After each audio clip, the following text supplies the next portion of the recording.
We took it all. We brought them to our land. An endless night, ember hot and icy cold. The rage of the earth.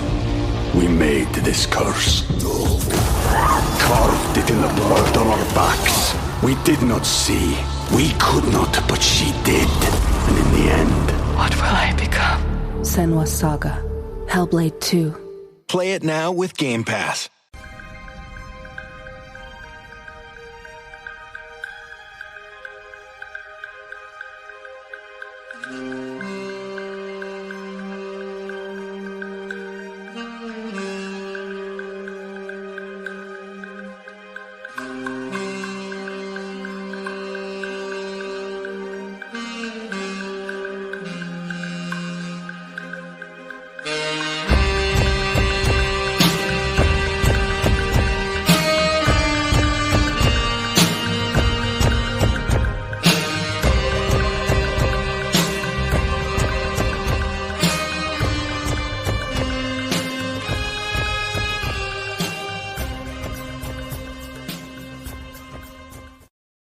Welcome back. This is Pod Maverick presents Group Therapy. I am Kirk Henderson, editor-in-chief at MavsMoneyball.com. If you are new to this show, this is our fan participation show where if you have a take you'd like to get off your chest, there is a link in the YouTube live stream. It is a StreamYard.com link that allows you to join this show from your phone. It allows you to join from your computer. However you want to do it, it is possible to hang out and talk a little basketball with me. I got two folks already waiting. Would love to have as many people as possible, but we could also just do a short show and then I will go to bed. Coming up first is my man Tyler. What's going on, Tyler? What's up, dude? You got me? I do. You sound good. Oh, good. You started to bring this up on the live show with Josh. I'm just going to follow up on this point real quick. So with 2:40 left in the first half, Rudy, Cat, and Ant each were on the bench with 3 fouls. Luka makes 2 free throws to put him up 47-45. Mm-hmm. And then they proceed to get outscored 4-2. Not good. 40 that Rudy, Cat, and Ant were on the bench. Yep. And that's kind of your game. So I said it at the time. I was like, that's if you're in a tie game down the stretch, like point to those 2.5 minutes. And sure enough, like you scored 2 points in 2:40 with their 3 best players off the floor. You kind of deserve it. So Dallas Reigns in the comments says, why didn't they stick with Jaden Hardy? Well, the answer, Dallas, is you really expect Kyrie Irving or Luka Doncic to do something. That's the answer. Like you don't. Like, that's why. Like, I've appreciated I've appreciated Hardy's contributions, but Kyrie missed 3 wide open 3-pointers, you know? And I'm sorry, Kyrie can't go 6 for 18 after pregame. It's like, it's their Super Bowl, and this is just another game for us. Sure. That those guys, bothered. It bothered. I wish he hadn't said that. That's the first time I thought, you know, he's a great quote. Says a lot of thoughtful stuff. Also says a lot of like borderline sage vet, like I'm reading from a guidebook, like I am the wise guy, but I love it anyways. I'm all here for it. So, yeah, I mean, and then just other than that, it's hard to be clutch merchants when you don't make shots. Like that kind of defeats the purpose of being a clutch merchant. Like just ask Denver. It's what got him in trouble against this very team. So that's true. Not worried yet, but if you let good teams hang around for long enough, which obviously Minnesota's pretty good. You've let them hang around in 4 straight games. Like eventually you're gonna get got. So they need to not get got very much more. Yeah. Well, I'm grateful that you joined the show. You got any more thoughts for us? No, hopefully the next time I'm on, it's after a win. I like the happy ones better. Yes, this is great. People in the comments think that Hardy would have won us the game. I just need to be on the drugs that our commenters are on. You're my favorite people. All right, Tyler. We'll see you next game. Talk soon. Thanks, brother.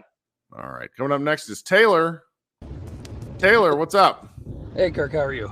I'm good. Are you sound like you're in a vehicle? Are you coming home from this game? I am coming home from this game. I sent you a message today at 4 o'clock. I was in a meeting. My brother asked if I want to go sit in the lower bowl with him. I said, sure. Well, I'm sorry you figure out who's going to watch the to... 3 kids later. No, it was worth it. It was fun. But watching the game in person, came away with 2 things. I really dislike Rudy Gobert. Whenever you're able to watch what you want to at a game, you can see the constant just cheap shots and stuff that he's constantly doing. It's real bad. So annoying. Yeah, I'm worried he's going to hurt somebody with some of the stuff that he does. It's ridiculous. Right before the scuffle with Derrick Jones on the other end, there was a fast break, and he came in, just threw an elbow into Jones's face. I don't know if they showed it on the broadcast or what, but it was cheap. So yeah. But anyway, other thing that I came out with is if the Wolves are going to continue to put slow-mo on Hardy, not saying he would win the game, but Hardy can cook him. It was just, he's too quick for him. So I think that's something that they can go to in Game 5 if the Wolves are going to try to keep throwing Anderson on him. Sure. I mean, the Anderson stuff is weird because that's where all these guys think that they're fast enough to get by him, which I suppose they are. But Anderson's strength is that he never bites on any of the fakes. So it's like even Luka, not the fastest man in the universe, will make 2 moves and it doesn't do any good because he hasn't reacted to either one. Exactly. That's oddly enough, that's who Luka struggles against, is people that are too slow to bite at what he does. Yeah. They just got to stay there. Yeah. But no, it was a little bit frustrating watching Hardy get past him, and then to your point, Kyrie goes and throws 10 moves on him. He's just there. He doesn't move. So I think just going at the bucket is something that the entire team could do better. Gobert's going to foul. Cat's going to foul. And it just seemed like, watching the game, it seemed like Luka had too many chances where he could have put a shot up himself in the lane, and he was just looking for the corner 3. Yep. So, but that's all I have for tonight. Mavs in 5. Let's go. Love it, Taylor. Talk soon. Have a good night. All right, bye. Coming up next is my guy Sam. Sam, what's up, man? Kirk, what's up? How you doing? I'm okay. Would like to get to bed before 2 a.m. today, but we'll see. Yeah, well, you got the kids. I definitely understand that. So for sure, no kids for me yet. But hey, we're gonna get there. But yeah, I think I was expecting the whole day because I was just kind of thinking, okay, how are they gonna win this? I just kept telling myself they're gonna win this. Like, they're gonna sweep because they're just gonna do it. And obviously, Minnesota had the cat game, which I don't think after that first half none of us were expecting. And Ant's really, besides a couple of periods here or there, he hasn't really been that bad this series. It's just he got from his other co-star, and then other guys made timely shots, and then our 2 stars didn't make shots. And at the end of the day, they did all that, and we lost by 5. So I try to look at it like the only thing I'm concerned about now is I don't want to say they have confidence, but now they're going to go back to Minnesota. The crowd's going to be hyped, and role players play better at home, so they're going to play better. So I guess I'm a little concerned about if they get down early, it might get ugly. Got to worry about a game 6, just like it's kind of like the Heat Celtics series from last year where Miami went up 3-0. They lost game 4, and then they got blown out in game 5. And they should have won game 6, but then Derek Wright made that layup at the end, and then it went down to game 7 where Miami luckily won it for them. So I don't want it to get to that point. I would like us to finish it off in 5. I would like D-Live to come back and help us win that game, but just I don't know about you. The way I saw him when he was walking into the pregame, he wasn't looking right. Yeah, it just didn't look right. So I'm like, if he does play, great. If he doesn't, I'm a little concerned. But I think Lucas said it at the end of the day. It wasn't all on him. Kyrie was not great. If Kyrie even has an average game, I think we win. But if they're better, I think we win. Yeah. That is just simple. Well, it's a couple more made shots. I don't know. I nitpick at losses because I'm thinking about what's coming next, and I think you're looking at the box score. Everybody but Powell played fine. Obviously Hardy played good, but and I'm talking to the bench guys. So it's just you need better shooting from your three best offensive weapons who shot a combined, let's see here, 16 of 54 if I can do, or 52. Yeah. That's bad. It was bad. And oh, by the way, Dwight Powell, God bless you, man. You're a basketball player. I don't want to see him on the court again in the playoffs. I mean, the only way I want to see him is if he shaves his head completely bald and keeps that goatee and looks like just like an evil, like an evil superhero or something. That'd be fun for me.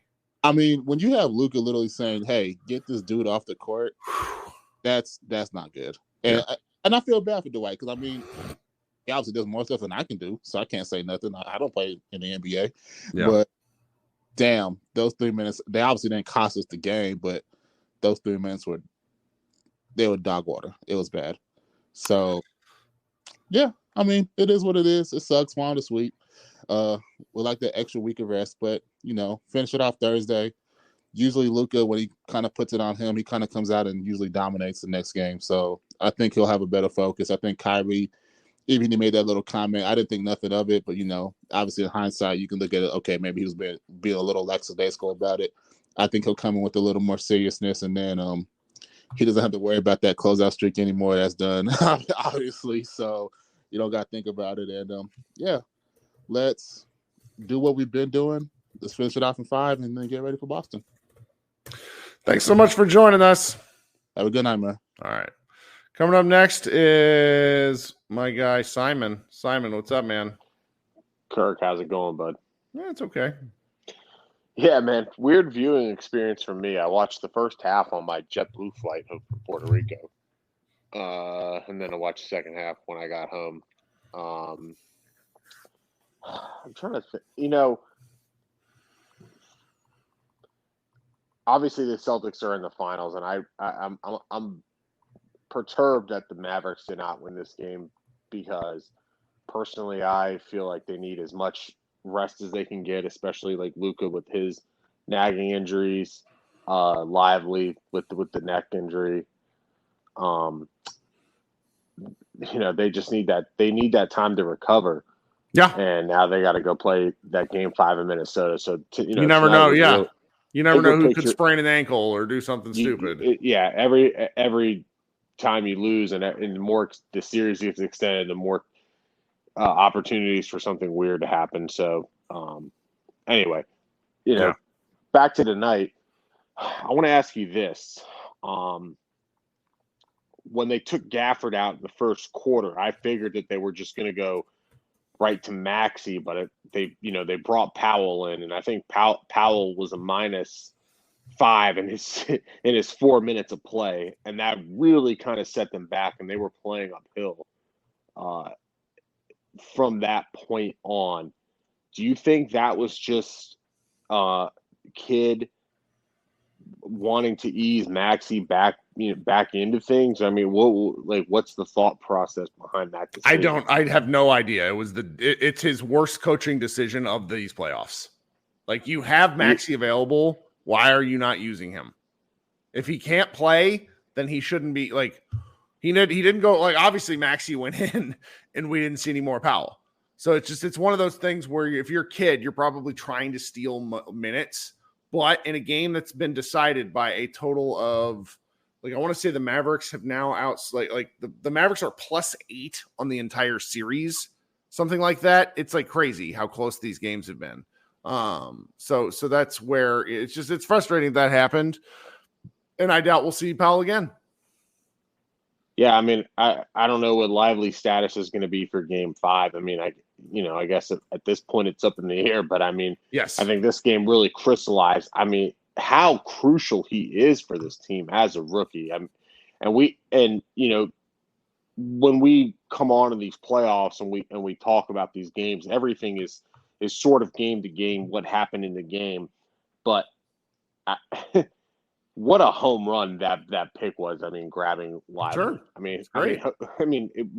We just haven't had an opportunity. I haven't had enough opportunity to talk enough about that. But I mean, he looks like a guy.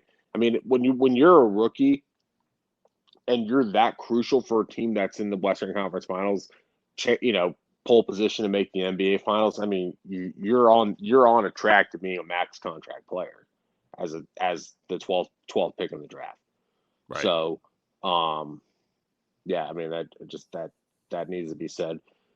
Jaden Hardy, really really encouraging stuff.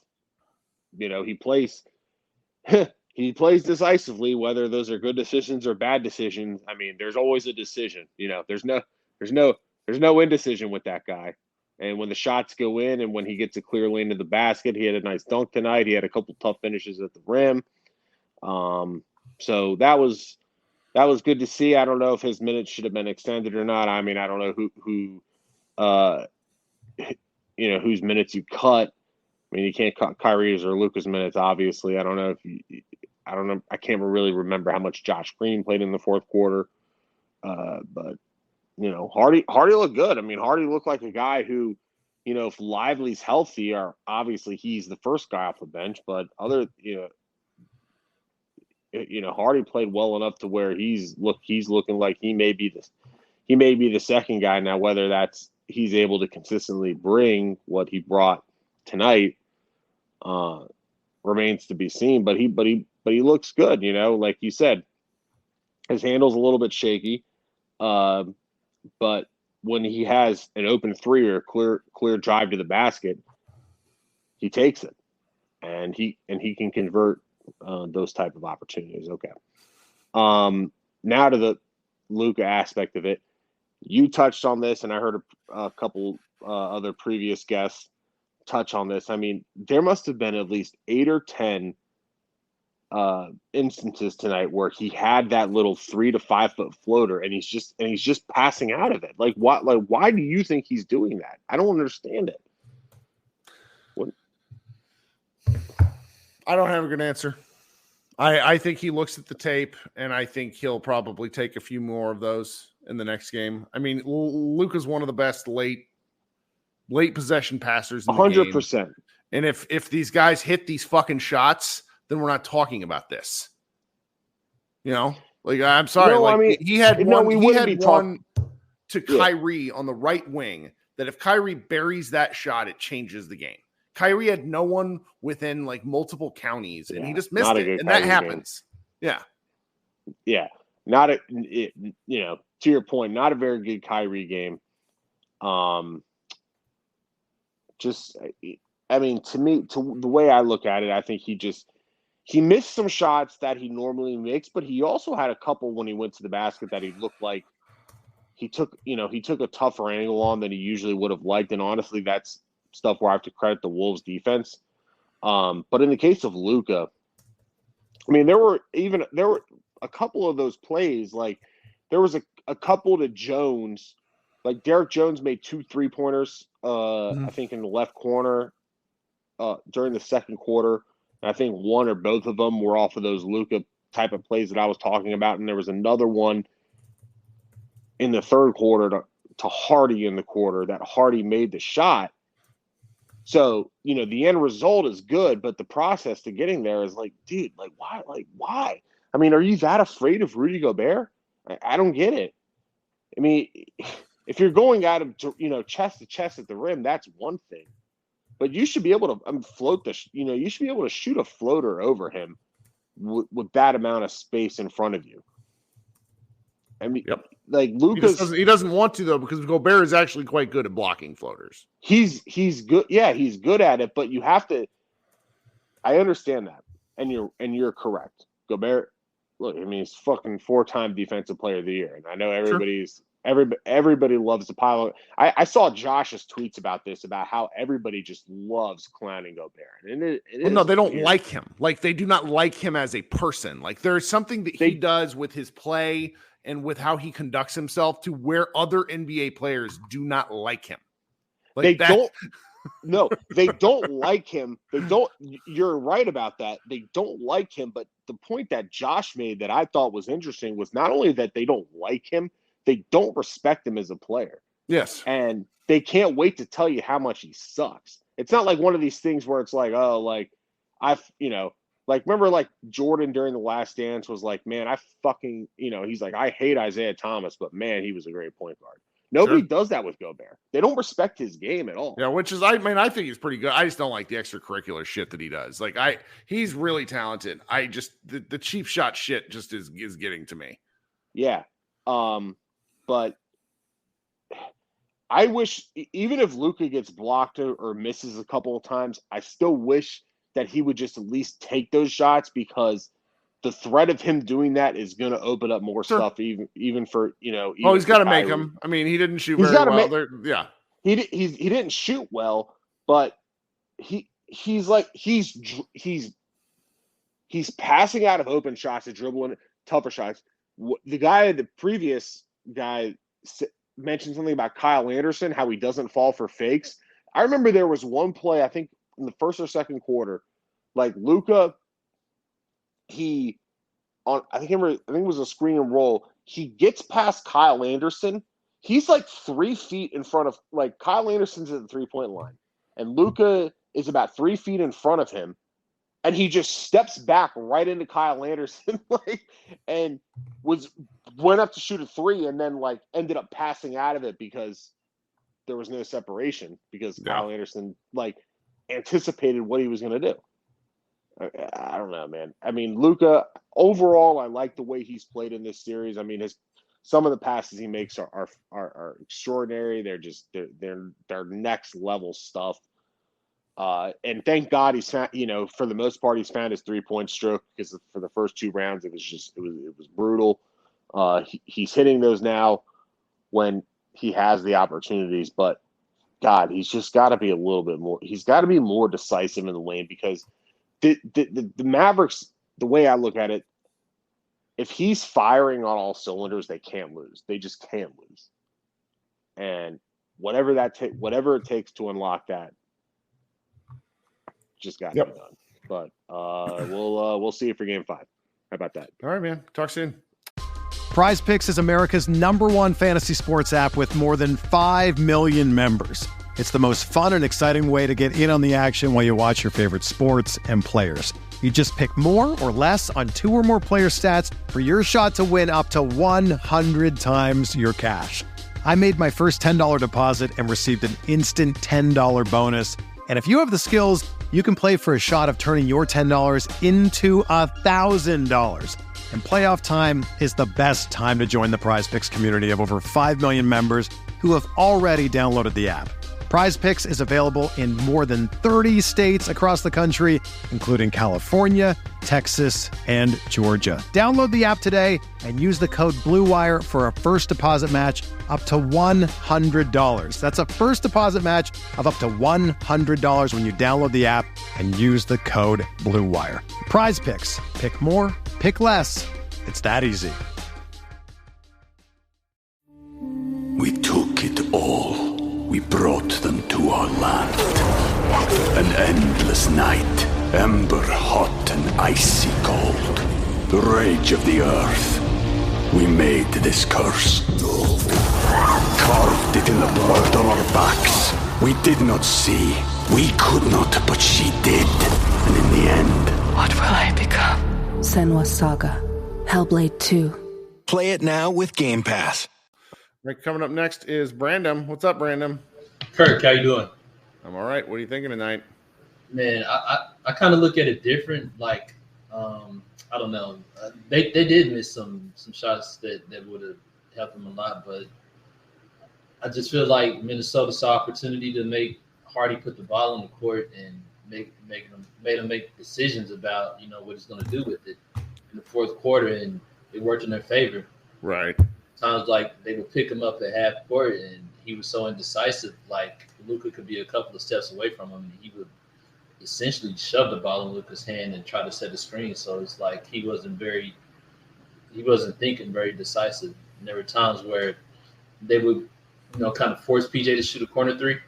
And I feel like if PJ's shooting good, he shouldn't have to shoot high volumes. But whenever he's put in a position to where he's having to shoot those out of necessity or shoot them out of value. Well, I mean, like the one. Do you remember the one in the first half where Reggie Miller is like, Luka has to shoot that? Why is he passing it to PJ? It was on a ball rotation from the left side where Luka was on the wing and PJ was in the corner, and he just makes a nice bounce pass to PJ. There's nobody near PJ. There's nobody near Luka. Do you remember this one? Not exactly, no. He missed it like he was firing out of a trebuchet, and the ball bounced off the back iron and made one of those really horrible noises. Gotcha. So it's like, I understand what you're saying about the volume, but if these guys are hitting when Luka's getting the wide open shots and they don't make them, I don't know what the answer is, because it's not really in Luka's nature to keep everybody thinks he wants to shoot all the time, and everybody that says that is a moron. He wants to make the right play. He wants to make the fancy play, but usually that involves making the extra pass. So it's like, I get what you're saying about, it feels like they don't want PJ shooting corner threes. I'll tell you that much. They'll take PJ shooting threes, like the above the break ones, but yeah. To me, it was a couple of times when he had the opportunity to put the ball on the floor and at least try to get something going. Which I don't, I kind of look at him like Dorian Finney-Smith. He's not going to be the best person to penetrate it, but you got to mix it up. When they're sitting around the perimeter just waiting for him to shoot a three, I mean, it's kind of like they're telling you that they don't expect you to hit, and so you got to mix it up. Just like Hardy, when they, the fourth quarter when they picked him up at half court, I'm like, they got two people on Luka and one on you. So when you pass it to Luka, it's going to be three people on him, and you're just sitting there giving them the ball, not doing anything, looking at them play. You got to do something different. You know what I mean? And I just feel like they kind of, force, the other guys to make, smart basketball decisions, and they didn't. And that just kind of, to me, that was Dallas' downfall. They missed a lot of shots, but the poor decision making definitely, along with Kyrie not really stepping up, that definitely to me is what forced them to kind of, lose that game. And, I hope next game that, I know they're going to have to depend on Luka, but I kind of hope that they make better decisions, during the game. Like when people are around Luka, the players shouldn't be crowding him, because it's going to be hard for him to drive. Because there was times where he spent a couple of seconds just trying to get away from guys because, his guys are close to him and their defenders are close to him, and he's just having to dribble up out of it. So, they got to, to me, space the floor and make better decisions when they got the ball in their hand. Sure. Yeah, but that's all I got, Kirk, man. Appreciate you. Of course, man. Appreciate you coming up once again. We'll talk soon, all right? Thank you, sir. All right, last but not least, my man Henry. What's going on, Henry? Henry, there? Can you hear me now? There we go. Yeah, no. I just came on here to say Kyrie was dog shit. He really treated it like another game. Well, I didn't think he's going to take this so personal. I didn't think he's going to take it to heart. The only one that really drove me nuts was the missed three from the Luka unbelievable pass. Like he was wide open on the right wing. Like a lot of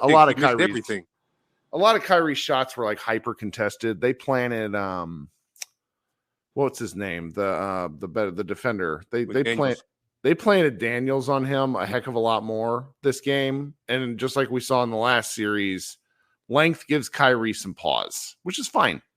The Mavericks have to scheme up some better things to get him looks. I'm sure he'll be fine. I'm not worried. It's a maddening time to have your worst game in a long time. You could have closed it out on your home floor and had everyone run to the floor. See, the main difference is last game we had Patrick Mahomes. This game, fucking Cowboys showed up, and that losing ass aura just kind of came with it. I love that you said this because now there's who is it? It's Micah Parsons. Retweeting Minnesota reporters about how he was, talking with Ant in the back and how Ant's a killer. And it's sports are the last real place where we can be tribalist. Get the fuck out of here. Yeah, man. Lucas jerseys, but he was wearing Ant shoes to the game. Go the fuck home. No one wants you there if you're going to pull this shit. Celtics jersey, it's a minor Philly thing. Jersey.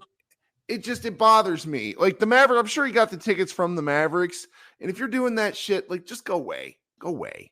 No, I hated that. We need Mahomes. I know they didn't renew the stadium rights for Arrowhead. So obviously the Dallas mayor is trying to get them to relocate. It's not going to happen. But if we can somehow get Mahomes back in Dallas, it's not going to happen again. Let me dream.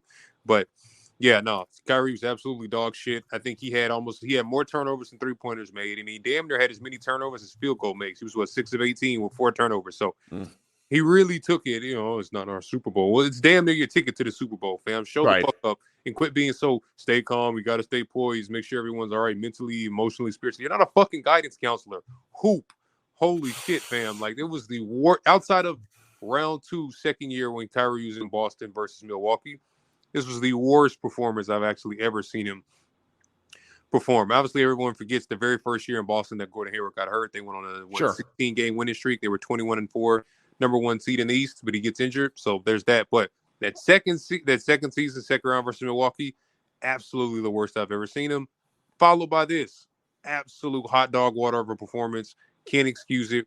If he literally does an average game, we win this game. But I don't know. Has Kyrie been to the podium yet? I haven't heard. I'm sure he says a lot. I'm sure he'll probably take it on the chin a little bit, which is fine. I think it's going to be really easy. This is one area where the relentlessness of the Western Conference Finals actually plays into everybody's favor. So you don't got to overthink the game for 3 days versus like the finals. I don't know if you saw the schedule. Like they play once every 2.5 days. So it's like awkward. Yeah, and we're going to be real in our feelings if the Mavericks get to the finals and they lose a game. And it's like, well, we got to wait till next Tuesday until they play. That's extreme. Have they always done that? They have, and they have to lock in. I don't know. There was a reason I was given. It didn't make any sense. Something about these venues. It's a mess. And TV stuff. I don't understand it, but it is what it is. What's your what was I going to say? Okay, let me back up before I say that. We see why the NBA did not condemn Amazon for still continuing to profit off the film, because they had a fucking TV rights deal that would have offset $1 billion. Because if the film's anti-Semitic for Kyrie to post, well, then it's too anti-Semitic for the Jewish CEO, who's not Jeff Bezos, to still continue to profit off of. So we see why they didn't smack the hand that was feeding them, because they had the fucking NBA rights deals betting between them and Apple. And it looks like it's going to Amazon. So we see why they didn't ask Amazon to take down the film. So that's number one. Are you worried now headed into Game 5 on a scale of 1 to 10? No, because they have the 2 best players in the series. And I think this team, they've won 4 road games so far. They've won a lot of road games. I mean, obviously so have the Wolves. The Wolves have done a great job, but this team just seems to play with a little more focus on the road, and they punch back real hard. So they've not lost. Have they lost 2 in a row yet? I don't think so. I don't think so. Which is a scale of 1 to 10 though, heading into the next game. Like concern? Yep. 2. I really don't want to come back to fucking Dallas. I'm gonna be honest with you. I feel that, man. I'm seriously. I don't know if anybody's after me, but yeah, I just came on here to say Kyrie was dog shit. So I'll catch you on the next one. All right, talk soon, man. Okay, nice little Tuesday, finishing before midnight. All right, guys, head over to MavsMoneyball.com, see what stuff we've gotten written. We'll throw some things up the next couple of days. Our staff is like quietly burnt toast. We're not used to working this long, but it's a good problem to have. Thank you so much for hanging out. Everybody listening on the audio streams, we really appreciate you. Those of you who download and listen, it's very important to us. Josh and I'll be back on Thursday night late. Yay! Go Mavs.